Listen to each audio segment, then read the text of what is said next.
yashonje kuko ati wampaye igiceri cyo kurya indazi umwana deje yabwiriwe arumva akeneye kurya byari indazi riramugarurira ubuzima sibyo ugarura n'umuntu w'umumama wenda ufite abana akakubwira ati nyamara ubonye icyumpa nakwihera abana burya reka nkubwire ubukene bubaho ariko gusonza byo ni ikindi nubona utunze nk'amirenge imitungo yigwije ntuzajijwe ngo ujijishwe n'iryo yobe nyamara rya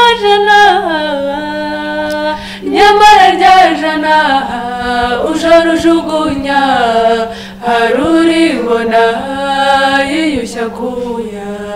Nire jambo mwabwira nyakubahwa Perezida wa Repubulika ariko ry'ubusabe ko ndabizi ngo twari kumushima aho yari ry'ubusabe numva n'iki mwamusaba cyane kudukurikirana no kudushyigikira mu byo dukora byose. Iri kintu twamusaba nyine no kuba focus. Twebwe turakora cyane muri rusange dukunda gukora cyane pe ntago turabanebwe.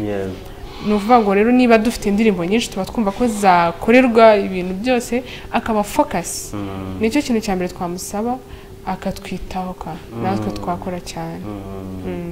Hagati y'umugabo n'isonga wahitamo iki? Mu by'ukuri reka nkubwire nahitamo ISONGA Family. Muri rwazuba nageze impungenge kw'imirasire yaryo.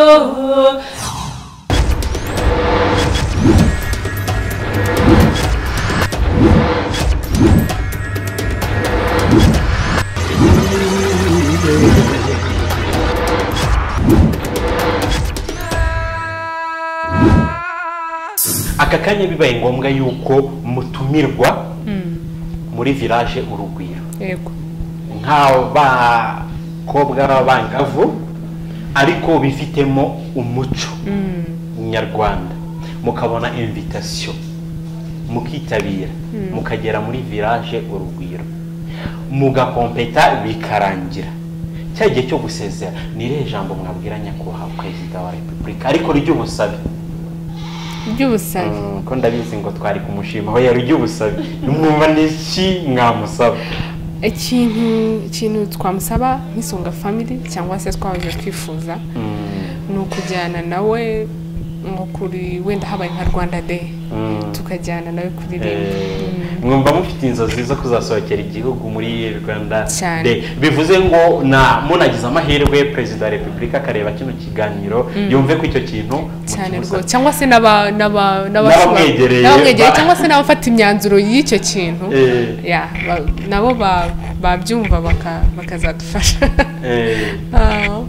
Hanyuma muririmba gakondo mwese nk'isonga nta mumano mufite nta kantu gatoye mwaririmbiraho umukuru w'igihugu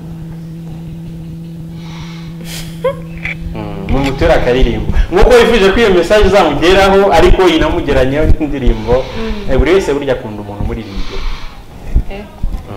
Bimwe mu bihangano byanyu mwumva mwatura Perezida wa Repubulika. Byasaba kwicara tukandika hanyuma bivuze ngo mu bihangano byanyu mufite nk'isonga nta na kimwe mwatura Perezida wa Repubulika. Igihangano wenda gishobora kuba cy'abana dufite indirimbo twaririmbiye u Rwanda. Yego. Ibyiza by'u Rwanda n'umukuru w'igihugu ariko ni igihugu ayoboye. Yego. Of course numva nawe muririmbiye nta kibazo. Ni indirimbo nyine irimo ibyiza by'u Rwanda baze basura u Rwanda mwaturirimbiraho.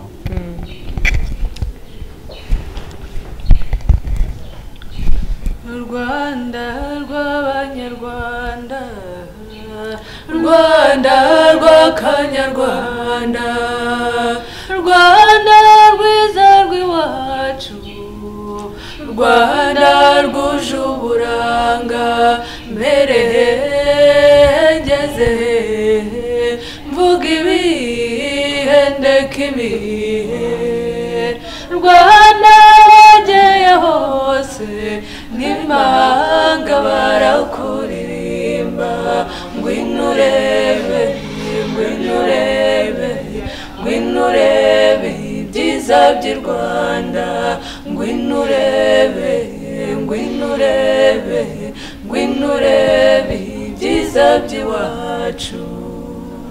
Félicitations. Merci.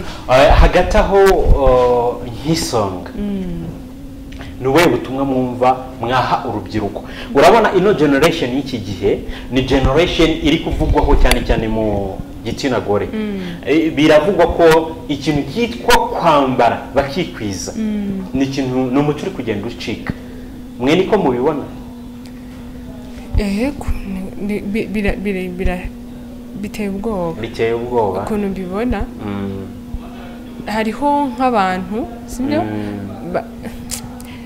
sinzi nzirebye bijya binandenga cyane cyane nk'iyo ndebye nko ku ma TikTok. Hariho nk'inkuru iri kuvugwa ngo kuri TikTok ngo abantu bashizeho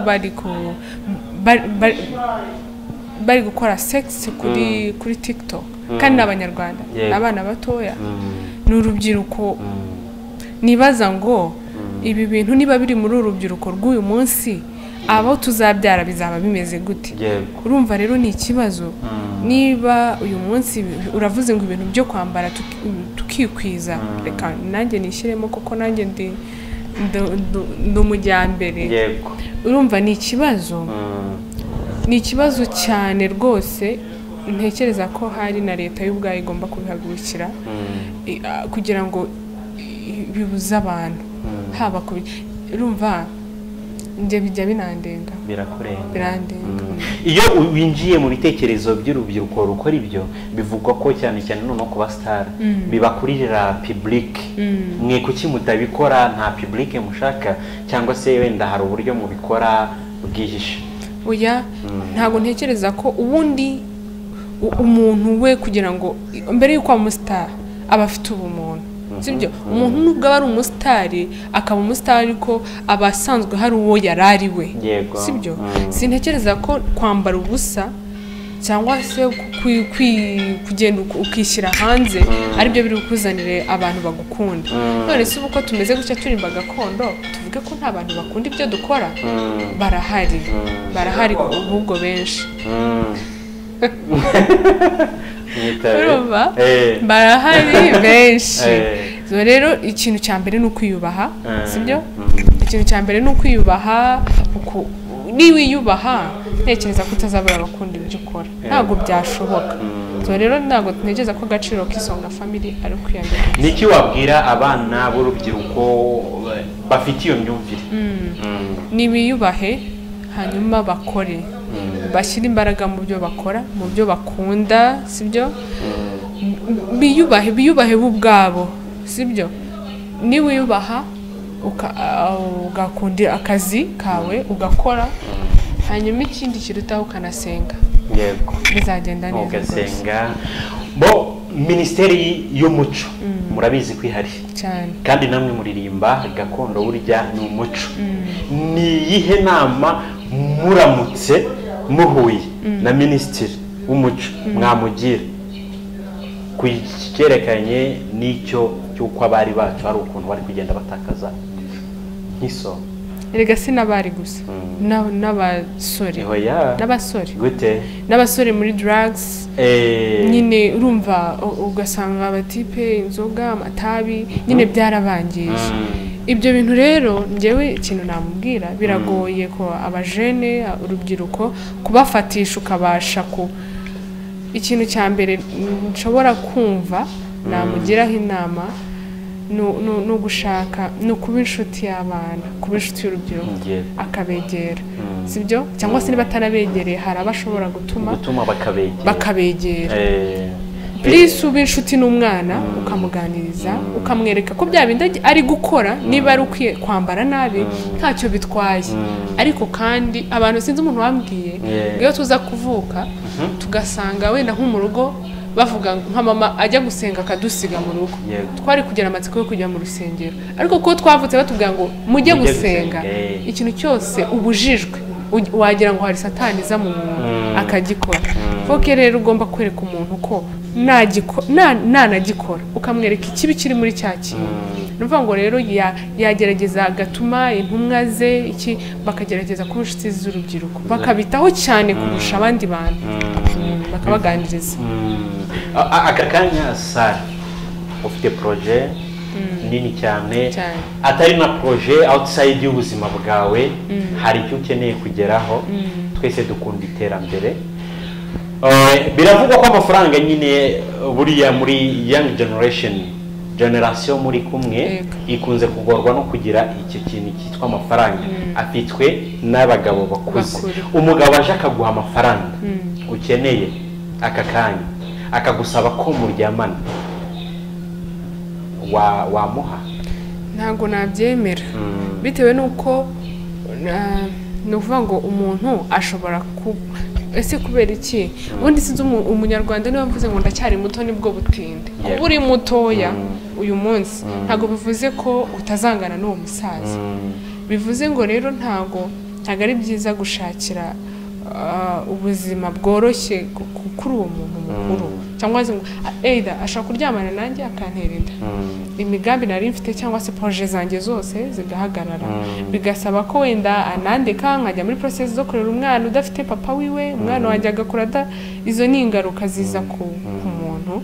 Icya kabiri, hari n'izindi ndwara zindi ushobora kwandura, kuko simpamya ko umuntu yaba yaguhunza amafaranga ngo umubwire ngo murakoresha kondomu bikunde. Icyo rero cyakunda kuba umuntu yaguhaye amafaranga ntiyakubwira ngo murakoresha kondomu. Nuvuga ngo iyo yaguhaye amafaranga uba uri no kuri kondisiyo runaka yo gukora icyo ashaka. Rero niyo mpamvu ubuzima bwanjye nashobora kubugurana amafaranga kuko ndacyari muto, nakora nanjye nkabigeraho ukayageraho. Sara, waba warigeze guhurana n'umuntu ukugerageresha ayo mafaranga akagusaba ibyo bintu? Ntabwo byabura. Ntabwo byabura cyane kuko mbere yuko nkora bino nabanje kugerageza no gushaka. Urabona ni ikibazo kiri muri population cyane y'urubyiruko. Dusangize byagenze gute, ubundi umuntu yakwatatse gute? Njyewe iyo case ya mbere nahuye nayo bitewe n'akazi. Akazi nari ngiye nyine kudepoza byasabaga ko ari ukuzijyana zitari soft hard, hanyuma ndazijyana. Ariko urumva iyo case nahuye nayo mbwirwa ko nshobora kwakira akazi, kari akazi kameze neza, kari akazi rwose gahemba neza, ariko mpabwa promesse ko nshobora kukabona ari uko naryamanye bagomba gukora.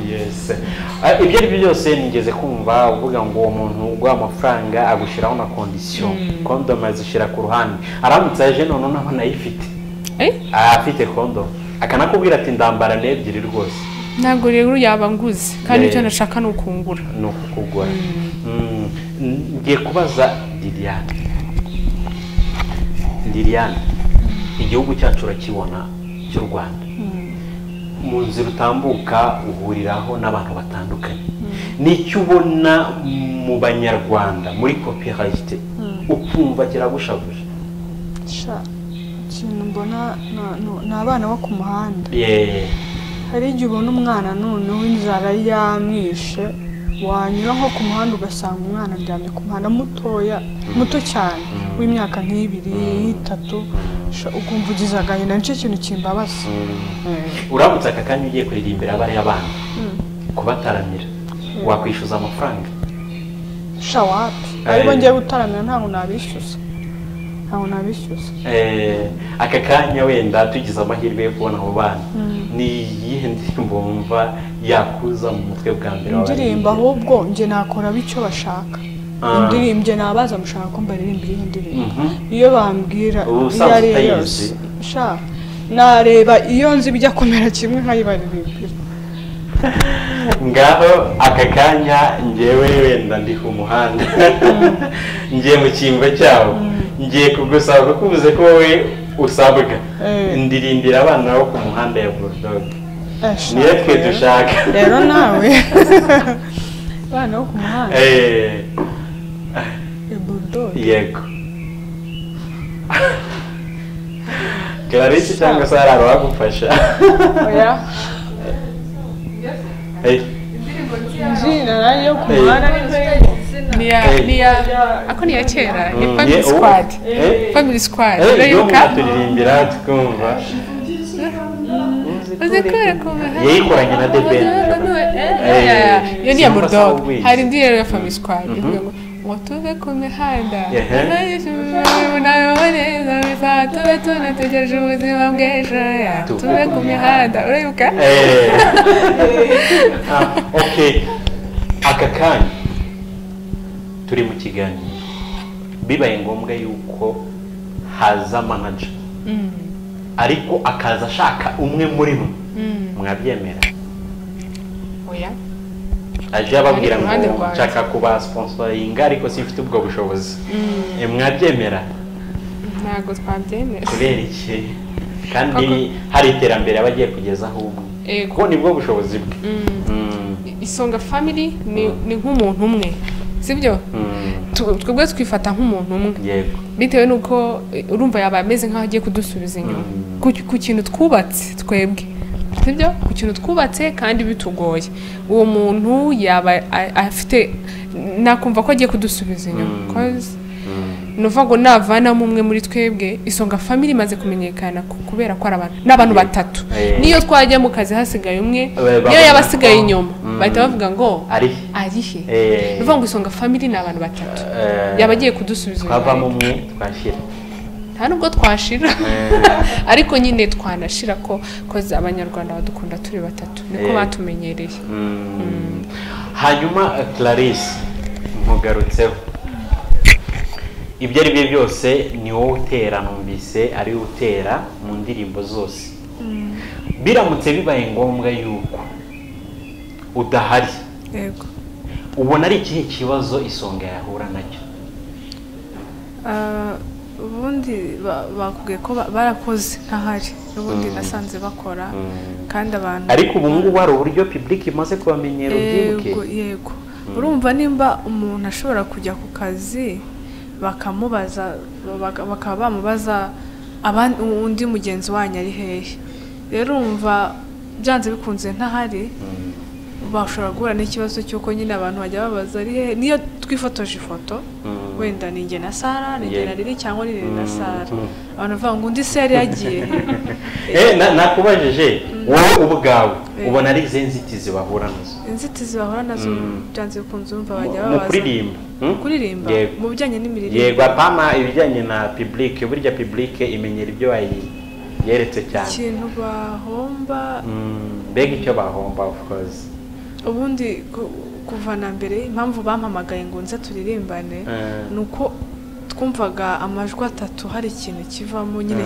kiryoshye nimba ndirimbye soprano Sara karimba tenor Liliana karimba alto nyine ukumva ni ikintu kiryoshye urumva byanze bikunze rero ntahari urumva Lili ntiyaririmba abiri Sara nawe ntiyaririmbira abiri icyarimwe oya rero iyo turi kumwe turi batatu wumva amajwi nyine hari ukuntu yakoze ikintu cyiza rero urumva ntahari hari ikintu cyaba kigabanyutsemo mu majwi yabo Sara aka kanya uramutse ukoze mariage umugabo akakubwira ati nshaka ko ureka Isonga umuziki uhagarike kandi Isonga ibeshejweho n'umuziki hagati y'umugabo n'Isonga wahitamo iki mu by'ukuri reka nkubwire nahitamo Isonga Family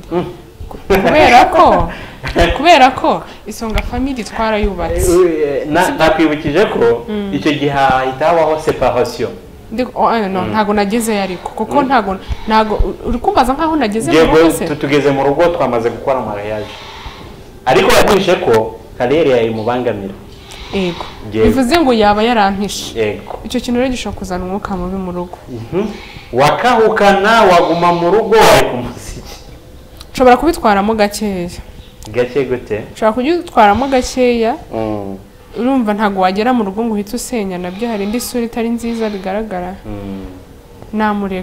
namureka ariko bitavuze ko Isonga Family nyiretse namureka nkagerageza kubimwumvisha gake naba mbiretse ariko namaze kugerayo naba mbiretse hanyuma nkagerageza kubimwumvisha wenda hari byazakunda ni kihe gitutsi gikomeye wigeze utuka Liliane yakurakaje ahise anagifiringa ntacyo ariko sinjya mpfa gutukana niyo natukanye cyane buriya nshaka kumubwira ati Liliane wahenewe buriya ngomba nagerageje cyane ubwo wamututse Liliane we n'ikihe yagututse wumva nyine mu by'ukuri ntabwo dukunda kugira ibitutsi mu rugo ntabwo ibintu byo gutukana bijya bikunda kuhaba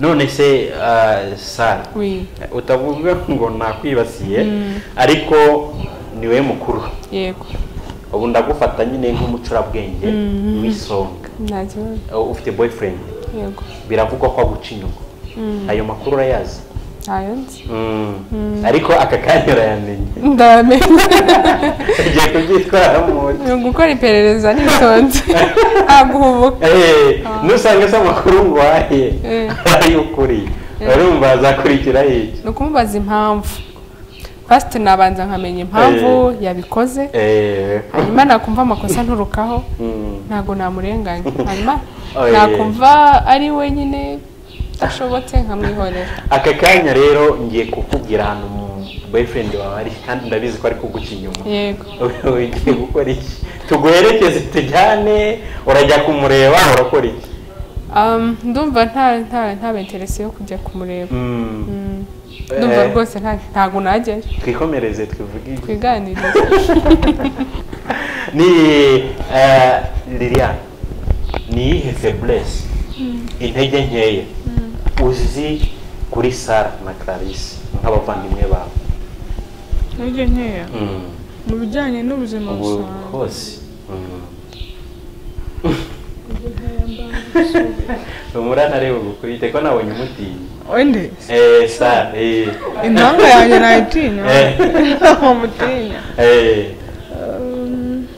uzi hari igihe wenda sibyo bakunda gucika intege hari igihe tuba dushaka wenda nko kujya gukora nk'indirimbo wenda runaka sibyo wenda nka Sara ari kurikodinga wenda producer ko akunda gutesha umutwe akakubwira ngo iryo jwi yatonganya Sara nyine ahita acika intege ku buryo ahakara ku buryo no kurikodinga shari kodinga atamerewe neza pe ariko Clarisse Sara mbega yanga umuntu umustressa umuntu umubwira nabi nyine amustressa kandi ari kubona ko ari kugerageza ariko ari kumubwira nabi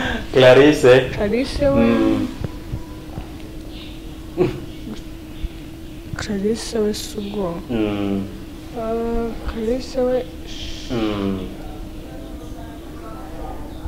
Clarisse subwo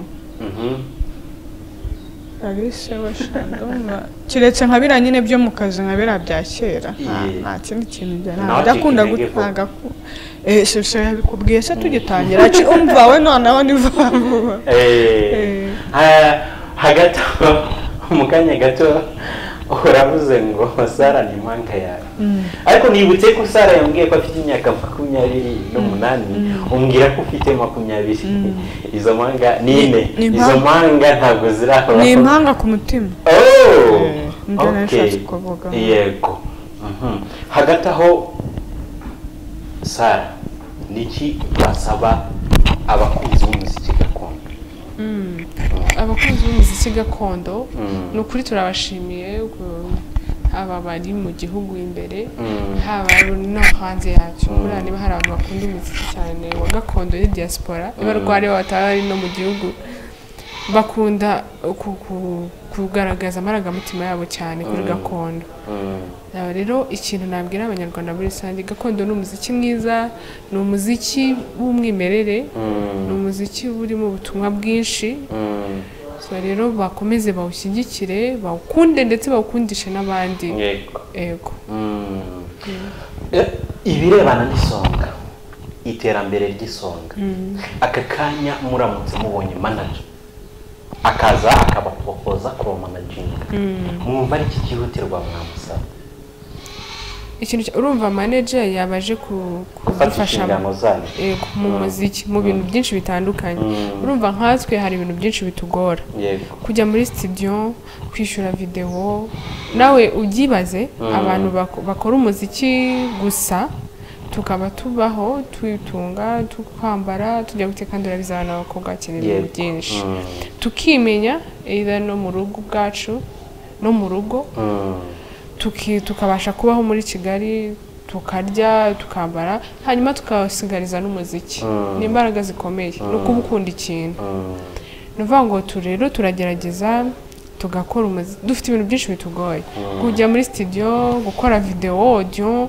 ku déplacement yego urabona nka hano Karembure ni kure kandi studio dukoreramo iba hari akaciro nuvuga ngo déplacement y'abantu batatu kugenda kugaruka niba twiriweyo kurya kujya gute urumva manager yaba afite akazi kenshi k'Isonga Family so rero ikintu twamusaba nyine ni ukuba focus twebwe turakora cyane muri rusange dukunda gukora cyane pe ntago turabanebwe nuvuga ngo rero niba dufite indirimbo nyinshi tuba twumva ko zakorerwa ibintu byose akaba focus nicyo kintu cya mbere twamusaba akatwitaho natwe twakora cyane Liliane niki wasaba public ibakurikira amasaha ku yandi cyane kudukurikirana no kudushyigikira mu byo dukora byose inkunga izo arizo zose kutugira inama y'ukuntu twakora ibintu byacu kudusengera inkunga z'amasengesho ni nk'ibyo bintu nyine umuntu ashaka gusaba abantu inkunga iyo ariyo yose YouTube kudusubscribinga kudufollowinga nyine ibikorwa byacu byose bakabi inama iyo ariyo yose nyine batuse yego muri aka kanya hari umwe mu badukurikiye umwe mu bakunzi bareba +TV uvuze ati bitewe n'ukuntu Isonga rwose numva bazi kuririmba baririmba neza mbemereye inkunga ya clip video imwe mu byakiriye gute twabyishimira cyane kuko niba hari tayari yabibemereye oh wow okay turabyakiriye turishimye cyane ni inkunga ikomeye video ni ikintu kigoye ku muhanzi abanzi bo barabizi ni inkunga rero ikomeye cyane ku Isonga Family yes abakunzi rero bakurikiye reba +TV ikintu twababwira twakiriye Isonga Family muri studio mumaze kumva byinshi byimbitse byinshi bitandukanye twaganiriye byinshi twagiye mu buzima bwinshi butandukanye aka kanya rero niba wowe wicaye mu rugo iwawe wicaye muri ofisi yawe uri ahantu hose uri waba uri mu gihugu cy'u Rwanda waba uri hanze y'u Rwanda rwose twetereka tunaboneraho tubasuhuze ariko aka kanya twagushishikariza yuko niba koko ukunda umuziki gakondo watera inkunga Isonga Family maze ibikorwa byabo bigatera imbere kuko burya igikorwa cy'Isonga Family nigitera imbere n'umuco uzaburushaho kugenda utera imbere hanyuma nk'umuntu akeneye kubatera inkunga yababoneraye ashobora kutwandikira tugira imbuga nkoranyambaga dukoresha Twitter dukoresha Instagram dukoresha YouTube dukoresha na Facebook hanyuma Twitter ni Isonga Family Instagram ni Isonga Family YouTube ni Isonga Family hanyuma Facebook ni Isonga Gakondo watwandikira hanyuma ikindi kintu dukoresha nyine tugira nimero y'akazi ku bakeneye kuduha akazi ku bakeneye hari amahoteli menshi abantu bakenera tukaririmbiraho hariho n'abakeneye kuduha inkunga zitandukanye 0788 62 37 wadusubiramo iyo nomero 0788 62 37 nimero y'Isonga Family iri muri mobile money iri muri mobile money cyane ibaruye irezina ku buryo nanjye aka kanya nshatse kugira ikintu sendingaho gufasha bisonga ntazayayobereza ahandi ibaruye kuri Sara Mukarukundo niyo mazina yanjye yego ndagushimira amafaranga menshi no kuvuga ko niba wenda aka kanya dukurikiwe dufata abantu 100 bonyine bohereje 1000 sibyo bohereje 1000 ni ibihumbi n'ibihumbi 100 niba dukurikiwe n'abantu ibihumbi bingahe uyoheje igihumbi even nubwo itaba ari igihumbi buriya amafaranga yose agira akamaro n'igiceri cy'icumi kiza kikiyongera kuri aya mafaranga akuzuza umubare ikintu rero twabwira abakurikiye audience yacu abakunzi bareba Plus TV abakunzi b'Isonga Family abakunzi ba Ankoji nk'umunyamakuru nagushishikariza yuko burya abahanzi baravunika abahanzi baravunika cyane ntukabyina indirimbo yabo ubuhe indirimbo yabo bishime ntabwo ari ibintu byikora bikenera mu mufuka aka kanya rero buri umwe ahantu hari yumvise nomero ze wumvise imbuga mwabashakiraho mu following burya nani ikomeye cyane mugore subscribe kuri channel yabo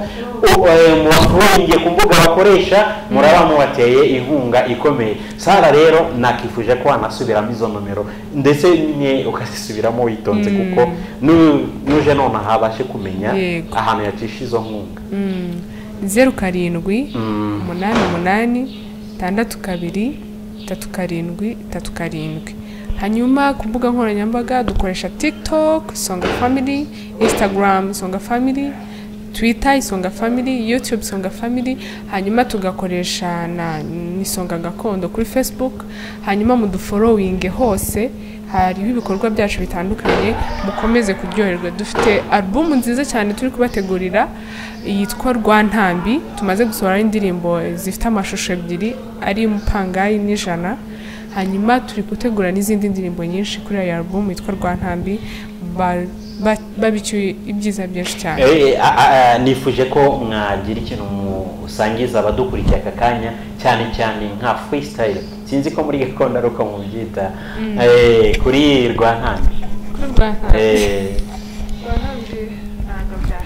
kubera indirimbo yitiriye album ni freestyle no kuvuga ko ntiyasohotse aka kanya nubwo itarasohoka ariko mubaze kubitangaza Abanyarwanda benshi bamaze kumenya Rwantambi cyane rero bagomba kugira amatsiko kugira ngo nisohoka baba bamenye ikintu kiri muri Rwantambi kuko juste ijambo Rwantambi ryatangaje Abanyarwanda cyane bifuza kumenya eski niki kirimo tubaye freestyle rero batamenya ikintu kiri muri Rwantambi ariko iyi album ntabwo izaba irimo indirimbo imwe izaba igizwe n'indirimbo zingahe ifite indirimbo maybe 10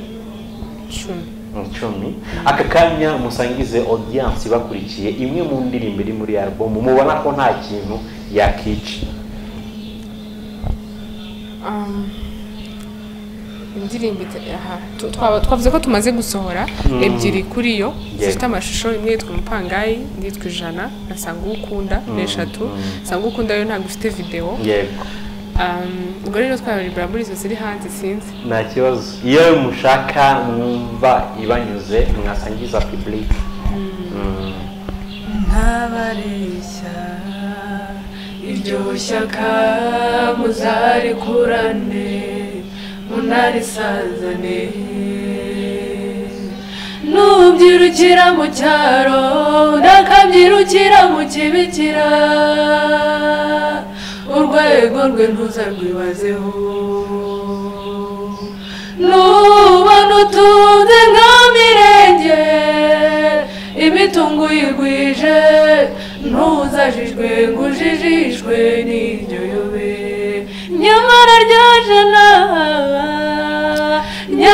rya jana ujora ujugunya haruribona yiyushya kuya ntiriboneka uzaribike iryo jana rubo ryaha ijambo.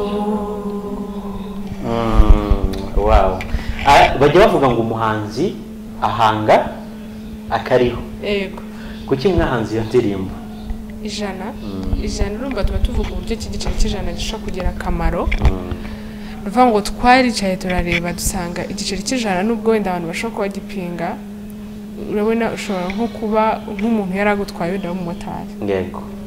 Hanyuma akabona wenda arakugarurira nk'ijana. Kuko tubona baratinduka mbwa ati genda kandi mu by'ukuri iryo jana nyine wenda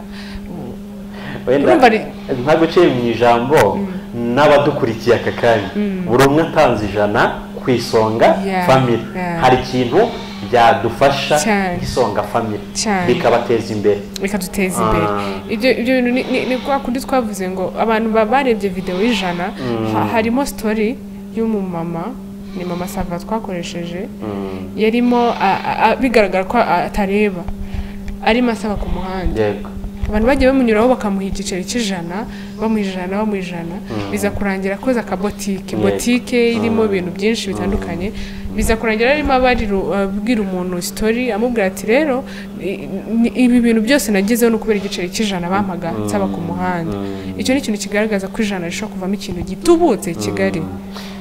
Mbabarize hamwe muri rusange n'isonga family ese mwebwe ku mihanda duca buriya duhura n'abantu benshi duhura na byinshi mwebwe iryo jana mujya muri tanga iyo muciye kuri abantu barikeneye yego cyangwa namwe mufite yamvugo ngo nta baturuzi batatuburira ntago buriya njyewe ku ruhande rwanjye nkunda kugira 6e sense yego umutima wanjye yumviye ngo ni nk'umuntu ndamuha iyo ndi kumva bitanyemera sinamuha so rero abantu hariho nk'abana duhura nabo mu muhanda ugasanga nk'umwana nyine yashonje kuko ati wampaye igiceri cyo kurya indazi umwana deje yabwiriwe arumva akeneye kurya byari indazi riramugarurira ubuzima sibyo ugarura n'umuntu w'umumama wenda ufite abana kuko ati nyamara ubonye icyumpa nakwihera abana burya reka nkubwire ubukene bubaho ariko gusonza byo ni ikindi iyo umuntu ambwiye ngo arashonje byumva vuba rero niyo mpamvu iyo ngifite rwose ndagitanga igiceri.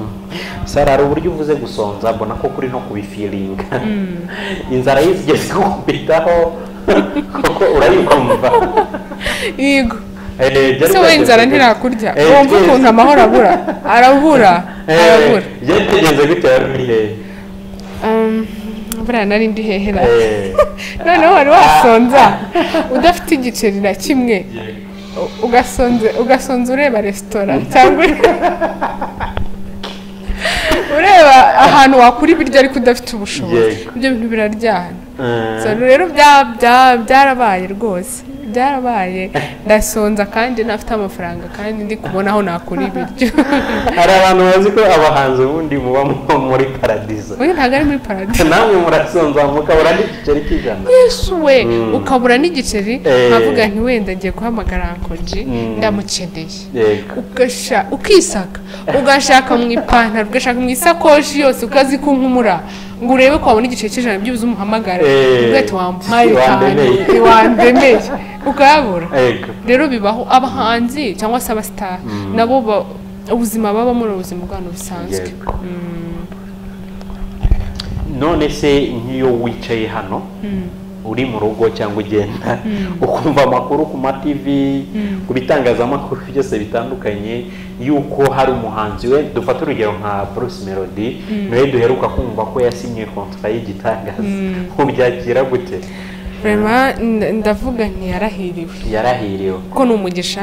Bruce Melody ni umuhanzi mutoya, ni umuhanzi ukiri mutoya, kuba yasinyira contrat amafaranga ngana kuriya ni umugisha ukomeye. Hari abantu benshi tukumva ngo basinyiye $20,000 basinyiye miliyoni uko ariko hari n'usinyiye miliyoni imwe agaserebura. Yego urumva buri muntu burya n'urwego yagezeho abagomba gushima Imana. So rero twebwe iyo tubyumvishe kuvuga uravuga ati kubera ikije atabari ngewe buri muntu wese agira igihe cye. Bruce Melody nicyo gihe cye ejo hazavuka abandi baze bamusimbure ruvuga ngo rero kuki atabari twe none ariko turimo turiganirira kandi ntihabeho kwifata ko turi kubwira abanyarwanda. Biravugwa yuko Bruce Melody ashobora kuba ya contrat yatubwiye ko yasinye ashobora kuba ari maskira aho ngaho. Mwe ntabwo mwarabyumvise? Mu by'ukuri twarabyumvishe tubibona kuri social media. None se biba ngombwa ko umuhanzi abesha ikintu nka kiriya mwihereyeho? Ariko gutwika nanjye naringiye kuvuga ngo twihereye bishoboke kuba nabayise wanari kibazo byanashoboka jepe ntabwo ndakora ngo wenda ngo ngiye gutwika sinzi batwika gusa ndabyumva ko abantu batwika. Ese nk'umustar ashobora gutwika mu kinyoma bikamwinjiriza? Of course cyane rwose. Niki nk'isonga mwatwitse cy'ikinyoma mwe ntacyo pe kuki mutabikora kandi nyine niyo reality iri kuri tele? Mu by'ukuri ashobora kuba ari reality ariko burya haba na kamere muntu ni ukuri kose kubeshya byaratunaniye ubwo icyo tutavuze nta kiba gihari umunsi wabeshye umuntu ukabona ndamwamisha namubeshye iki buriyara buriya rero ikambwira ikintu nkunda kubeshya akenshi nkunda kubeshya ku bintu bijyanye ntabwo njya mbeshya compte ariko ikintu nkunda kubeshya ni igihe kubera ko hari igihe njye ngira defo yo kwica igihe noneho nkabeshya nk'umuntu nkambwira ntuzi ntigeze nk'inyanza kandi nkiri mu rugo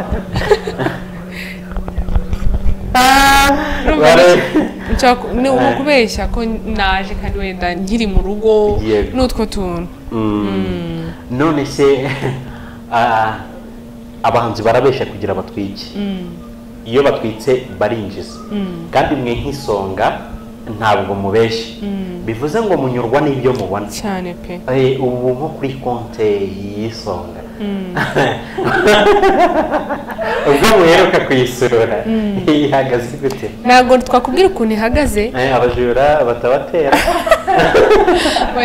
ariko uburyo ihagazemo vraiment turashima Imana bivuga ngo ntago iri ku rwego ruhambaye ngo tuvuge ngo wenda hariho nka miliyoni nyinshi cyane ariko ariho tubona ntago ariho menshi ariko niba tubasha kuza tukajya aho dushaka tukajya muri studio mu by'ukuri ni ukuri turanyuzwe ntago ari ngombwa ko tubeshya abanyarwanda kugira ngo tubone ibyo tubona bivuze ko nta bufasha mukeneye ubufasha turabikeneye ariko butavuye mu kubeshya ubufasha unuvuga ngo ubufasha dukeneye cyangwa se icyiza dufite ni ukubwiza abanyarwanda ukuri Isonga Family ntabwo dufite ubushobozi turamutse tubufite uyu munsi album yacu ishobora kuba yanararangiye ariko uyu munsi ntabwo dufite ubushobozi uko niko kuri tubwije abanyarwanda ntabwo rero kugira ngo baze kudufasha ntabwo turi bubeshye ikintu runaka ntabwo ari byo byiza Liliane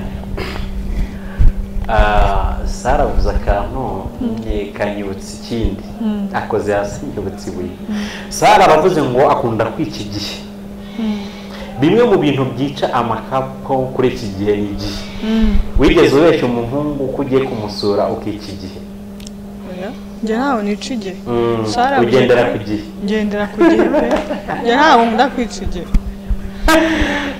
wigeze usura umuhungu se byabure gafite n'inshuti uretse na boyfriend mfite n'inshuti z'abahungu yiwo ageze muri ghetto nayibaye musibye no kugeraho nanabaye muri ghetto wanabaye muri ghetto iyo ugiye kuri ghetto ugerera igihe kuri ghetto none se nimba nagenye gusura umuntu n'inshuti ngomba kuhagera nyine nkamusura bivuze ngo Liliane iyo ahaye umuntu igihe ahagerera ku gihe yego ko numva uri gushyira mu bwenge bwinshi nagizemo aka kanya haramutse kuko hari umusore uri kudukurikira akagukunda wenda kuko akunda abantu bubahiriza igihe ni izihe kondisiyo wamusaba ko yaba yujuje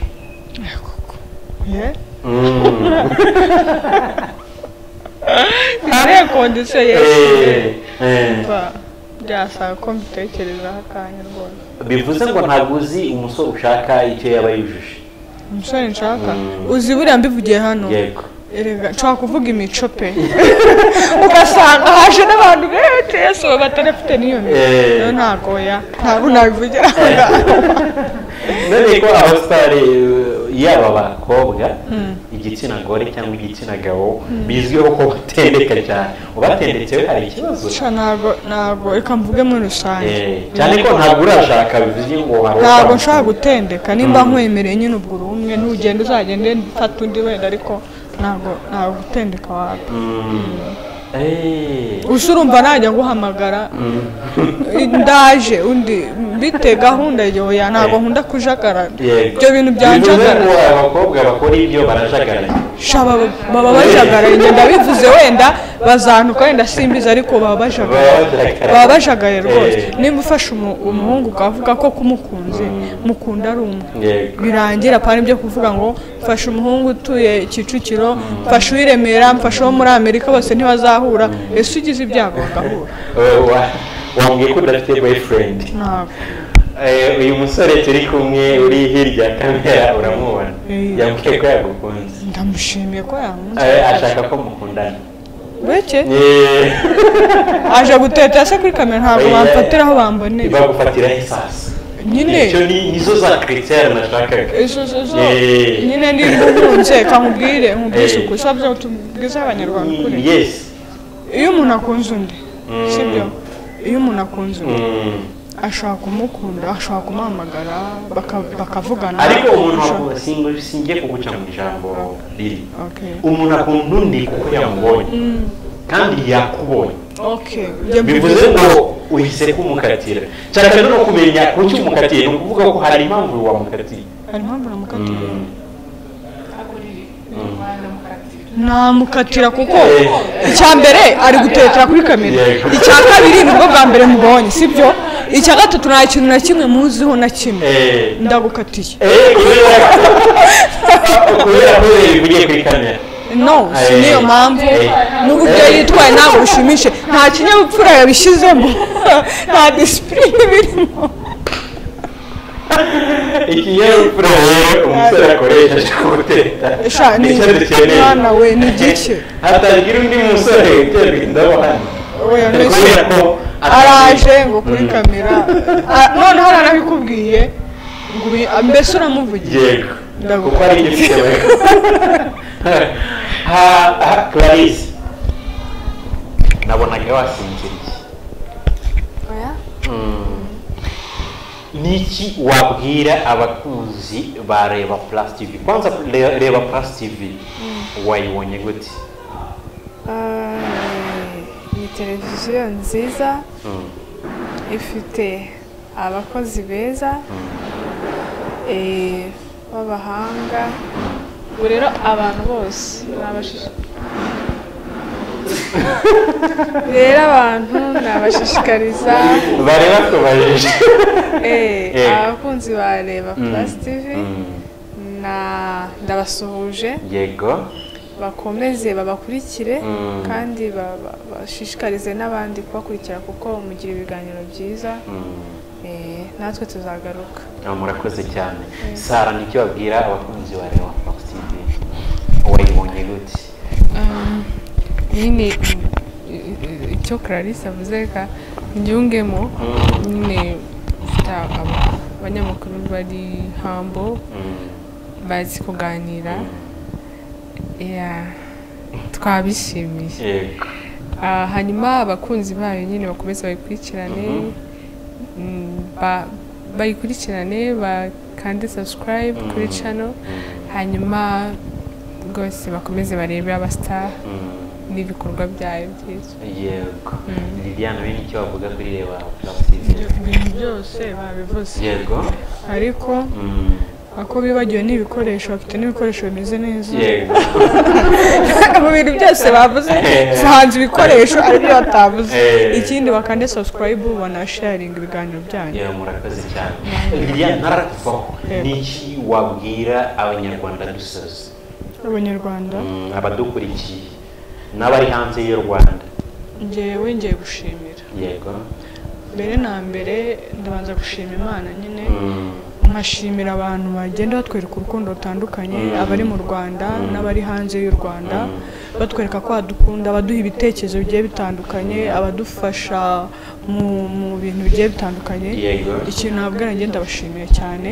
kandi nk'uko bahora batubwira ngo baradukunda natwe turabakunda cyane yego Sara dusoza n'icyo babwira abadukurikiye icya mbere ndabashimira ku ruhare rwabo kuri gakondo kwereka ko badukurikiranye gukanda subscribe udufollowinga na comment batanga harimo inama nyinshi zitandukanye turabashimira pe turabashimira cyane hanyuma bakomeze badushyigikire kandi na cya kintu twavuze kambivuge ku itangazamakuru yego badufashe kugira ngo gakondo imiziki ya gakondo nayo ibashe kuzamuka igere ku rwego rw'indirimbo za sekira byaba ari byiza kubera ko ni umuziki wacu ni umuziki gakondo ni umuziki w'abanyarwanda muri rusange haba bari hanze y'igihugu n'abanyarwanda still n'abari mu gihugu twese rero dukomeze dufashe nyine umuco wacu udacika ndagupostinga ngo gakondo ku mutima gakondo ni yacu twese gakondo nubwo hazi izindi njyana zindi ariko gakondo igomba kuba iri ku mitima y'abanyarwanda yego mwakoze kandi mwakoze cyane turabashimiye cyane ngo abakurikiye reba Plus TV ikiganiro twagiranye n'Isonga Family abastar harimo witwa Sara hakaza Liliane hakaza ndetse na Clarisse n'abavandimwe batatu bakora umuziki gakondo bafite inkombero y'uko abanyarwanda twese hamwe cyangwa se inshuti z'u Rwanda cyangwa se abanyamahanga badukundisha umuco wacu. Ibi bintu ntabwo byikora bisaba amikoro bisaba ubushobozi twasoza tubibutsa nomero niba koko wanyuzwe n'amajwi meza y'Isonga Family wakunze ibihangano by'Isonga Family wakunze objective bafite nakubwira yuko ubufasha bwawe bwose burakenewe wabucisha kuri iyi nomero 0788 622 327 iyi nomero niyo ufasha ntabwo ari nomero yo guhamagara ni akazi ntabwo ari nomero yo guhamagara umubwira ngo iki n'iki nagukunze cyangwa iki ni byiza ko wamukunze turagushimiye wowe ukunda umuziki nyarwanda wowe ukunda umuco nyarwanda aho wahabafashiriza ibikorwa byabo bigatera imbere ejo n'ejo bundi tukabona u Rwanda rwiza biciye mu mpano ye Isonga Family. Ntabwo twasoza nk'abari bari mu materaniro twasoza nyine turirimbira abakunzi bacu indirimbo yo kubasezera.